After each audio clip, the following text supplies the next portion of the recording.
02 27 hours. Somewhere over the Persian Gulf, 12 engines screaming in the dark. The F-22 Raptors of Ghost Flight crossed the Iranian border at 38,000 feet with their transponders cold, their radar emissions reduced to whispers, and their pilots breathing the particular kind of controlled oxygen that keeps a man calm when everything around him is designed to kill him. No radio chatter, no formation lights, just 12 black shapes cutting through black sky, moving at Mach 1.4, invisible, or so the mission planners believed, to everything below. The briefing 20 hours earlier had been clinical. 12 Raptors, 23 minutes. Every significant Iranian air defense node between the Zagros Mountains and the Tehran corridor would be blind, burning, or silent before dawn. Then the corridor opens. Then the B-2s come. Then the F-16s come off the carriers. Then it's over. General Marcus Holt, running the operation from the Combined Air Operations Center in Qatar, had called it the cleanest chess move in a decade. He had said it with the quiet certainty of a man who had never lost a chess match he designed himself. He was about to lose this one. What the mission planners didn't know, what no satellite pass, no signals intercept, no human intelligence report had captured at actionable confidence, was that 8 months earlier, a team of Iranian defense engineers had finished something quiet and extraordinarily dangerous. Not a new missile, not a new radar, something harder to detect and harder to defeat than either. A passive, coherent location network, stitched together from reflections off commercial broadcast towers, civilian aviation transponders, and mobile phone infrastructure. It emits nothing, it listens to everything. It cannot give a missile a kill solution on its own, but it can tell you that something is there. At 02:31 hours, it told Iran that 12 somethings were there. The duty officer at Integrated Air Defense Command outside Isfahan stared at his display for 4 seconds. Then he picked up the phone. His voice was steady. His hands were not. The words he spoke set in motion a chain of events that would, within the hour, redefine what the word stealth means in modern warfare. 3 S-300 PMU-2 batteries came to full operational readiness in 14 seconds. The scramble order reached Mehrabad Air Base 30 seconds after that. 24 MiG-29 Fulcrums lifted off in pairs, afterburners tearing holes in the darkness, climbing fast and hard toward a threat their pilots couldn't see on their own radar screens, but had been told was real. Iranian MiG-29 pilots are not the cardboard opponents that Western intelligence summaries sometimes suggest. Several trained in Russia, some studied engagement data from Syria and Libya. All of them had spent years of underfunded exercises, years of sanctions-strangled spare parts, years of being told their aircraft were obsolete against what was coming, preparing for exactly this night. They were frightened, that much is almost certainly true. They were also angry, which in a cockpit can be a dangerous thing, and they were professional, which is more dangerous still. Colonel David Saber Reyes, Ghost Flight Mission Commander, saw the threat picture build on his tactical display and made the calculation that men in his position make. The math is bad, but the mission window is worse. Abort meant the B-2s, already feet dry over the Gulf of Oman, turning south with empty bomb bays. Abort meant a political and operational collapse that no amount of classified damage control could fully contain. He pushed through. For the next 11 minutes, the sky over central Iran became something that has no clean name in the unclassified world. Not a dogfight. That word implies proximity and chaos. This was colder than that. It was geometry conducted at Mach 1.6, with weapons that kill before anyone sees anyone, with margins measured in seconds and angles measured in fractions of degrees. The Raptors' APG-77 radars, operating in low probability of intercept mode, were building targeting solutions at distances the MiG pilots couldn't match. Reyes designated the 2 lead Iranian sections as priority threats and assigned 4 Raptors to handle them.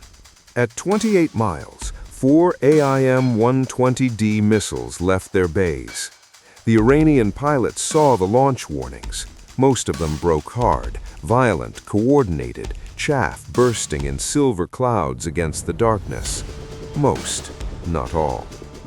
MiG-29 number 11, flown by a pilot with 11 years of service and a family in Shiraz, didn't break fast enough. The missile found him at 24,000 feet. His ejection seat fired. His parachute opened. Iranian search teams found him alive, 12 kilometers northeast of Qom, shaken and furious. The second kill was uglier, a proximity detonation that shredded the target's left engine and filled the cockpit with smoke and warning lights. That pilot held the aircraft together for 4 more minutes, willing it to stay airborne by what can only be described as professional stubbornness, then ejected over agricultural land near Iraq. Both men lived. 3 more MiG-29s took damage in the chaos, 2 from near-miss shock waves, 1 from a jamming burst that temporarily seized its flight control computers. All 3 diverted and landed, 1 trailing smoke, 1 with gear half deployed. All safe. And here is precisely where the operation's clean geometry began to come apart. 19 MiG-29s were still airborne. 19 damaged but functional fighters, now re-bracketing, not individually, but as a coordinated net. Iranian ground control feeding them directional data from the passive detection network. Not weapons grade, but enough. Enough to push. Enough to force the Raptors to maneuver, and every maneuver cost seconds. And every time a weapons bay opened to fire, the stealth signature flickered, and the S-300 batteries, now operating with updated approximate coordinates, attempted 2 salvos. Both missed. The missiles lost lock when the Raptors maneuvered, and the fire control solutions degraded. But the launches consumed 8 more minutes of mission time. 8 minutes that Reyes did not have. The mission clock hit 0. He needed to begin suppression runs against the air defense sites. His aircraft were intact, his pilots were uninjured, his weapons were still loaded, but his formation had been pushed 15 miles off its planned attack axis. The timing gap was unrecoverable. The AWACS platform, 60 miles to the west, was reporting additional Iranian assets, more MiGs, 40 minutes out. Committing to attack runs now meant the corridor would not be fully cleared before the B-2s arrived. It meant sending multi-hundred-million-dollar aircraft and their crews into a degraded but functional air defense network against an enemy that now knew they were coming. At 0304 local time, Reyes transmitted the abort code, 11 words in encrypted burst format. Flat, professional, final. The B-2s turned south. The F-16s returned to their carriers. Ghost flight descended below radar coverage over the Gulf in 22 minutes. Every Raptor landed safely. Not one aircraft damaged, not one pilot hurt. The mission had failed completely. Iran's state television began broadcasting at 0600. The language was triumphant, immediate, and from a purely factual standpoint, not entirely wrong. Iranian stealth aircraft had been detected. They had been tracked. They had been engaged. They left without achieving their objective. Whatever the Western narrative would eventually construct around operational caution and tactical discretion, the ground truth was visible to anyone looking. The Raptors came, The Raptors fought. The Raptors went home empty-handed. Footage of radar operators at illuminated screens, of MiG pilots debriefing with visible intensity, of S-300 batteries crew-ready in the gray light of dawn. It ran on a 16-hour loop. By evening, Al Jazeera, RT, and 32 dozen regional outlets had picked it up. The narrative required no embellishment. In Washington, the fallout was severe, almost entirely invisible to the public, and far more consequential than any tactical exchange. The core wound was not the mission failure. Military planners absorb mission failures. The wound was the intelligence gap.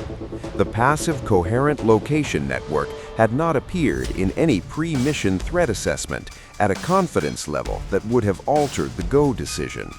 That gap was a failure of collection, or analysis, or both, and its implications extended far beyond Iran.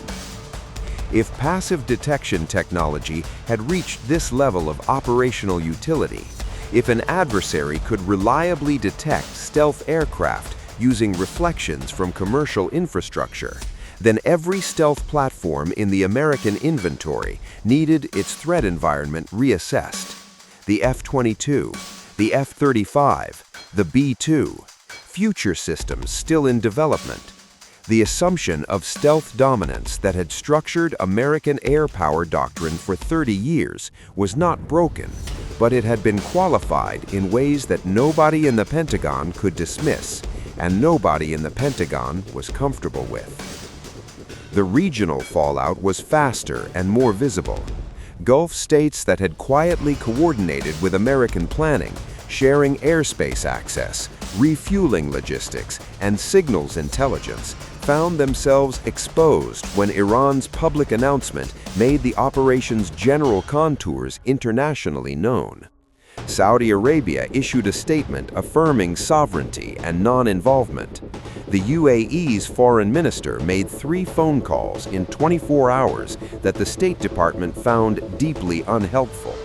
The diplomatic temperature in the Gulf, already elevated, moved in a direction that complicated every American relationship in the region simultaneously.